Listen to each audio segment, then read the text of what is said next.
Құрметті оқырмандар, назарларыңызға сирек кітаптар симфониясы айдарында кітапханамыздың сирек қорынан Отто фон Бисмарктың ойлар мен естеліктер атты 3 томдық жинағын ұсынамыз.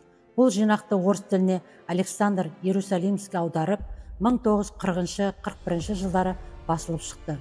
Бұл маңызды жинақ Германия мен Европа тарихындағы аса маңызды тұлғалардың бірі Бисмарктың саяси көзқарастары мен өмірлік тәжірибесінен тереңірек танысуға мүмкіндік береді.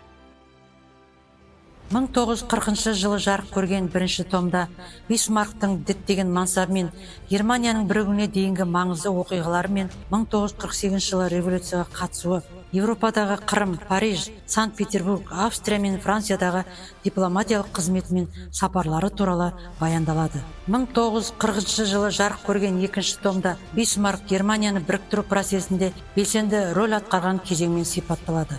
Бұл томда Ресей мен қарым-қатынастары, Үштік одақтың құрылуы және Германияның халықаралық аренада тұрақты орнығуына бағытталған дипломатиялық қатынасы баяндалады. 1941 жылы жарық көрген үшінші томда Бисмарктың соңғы саяси мансабы, 1890 жылғы отставкасы және оқиғаларға толы Германиядағы өзгерістерді талдайды.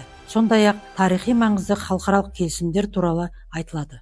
Құрметті оқырмандар, өз замандағы ең көрнекті саясаткерлердің бірі бола білген тұлғаның әлеміне еніп мағлұмат алғыңыз келсе, кітапханамызда күтеміз.